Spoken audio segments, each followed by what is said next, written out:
Hello guys, good morning. So for today's video nga ay pupuntahan namin yung wellness center na itinuro sa amin ni Sir last time na ang Navotas City ay nag-o-offer ng free therapy para sa mga PWD.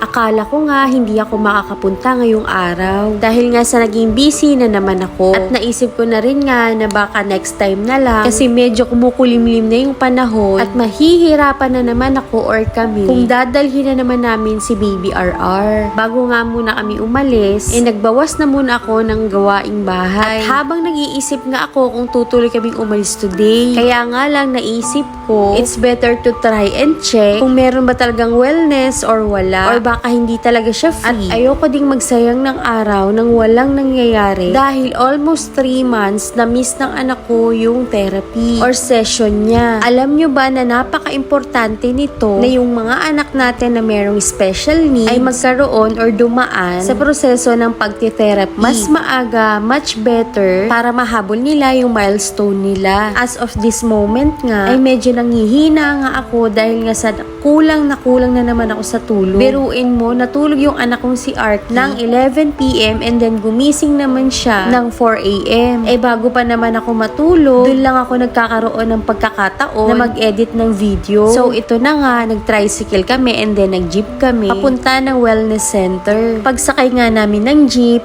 nakalimutan ko naman yung eksaktong location kung saan talaga kami bababa. At nag-isip pa nga ako ng bongga kung saan ba talaga yun. At yun na nga, dahil hindi ko maalala na pababa agad kami ng jeep. Saka ko na nga lang din naalala na malapit lang daw ito sa BPI or in front of BPI ba yun? BPI ba? Buti na lang nga at medyo malapit na lang yung lalakarin namin papunta doon. Nang makita ko na nga yung bangko at nagtingin-tingin sa paligid, hindi ko expect na yung wellness center na ito ay isang building siya. Napawaw nga ako sa laki. Lapit nga namin sa front desk, ay pinaakyat kami ng second floor dahil doon nga makikita yung wellness. At hindi ko na naman expect na ay ang laki niya, promise. Tapos fully air conditioned siya. At napatingin pa nga ako sa paligid to think kung kanino ba talaga ako lalapit. And then naisip ko nalapitan na lang yung babae dun sa may bandang lamesa. At inassist nga niya agad ako. Pagkaabot ko nga ng referral galing sa doktor, binigyan nga niya agad ako ng schedule for Monday. Kasi by schedule sila at kailangan mo nang ma-check up or ma-assess yung sitwasyon ni Arky. Hindi na nga ako nagdalawang isip at tinanong ko agad kung free ba talaga ito. And then sabi nung staff na yes, it's totally free.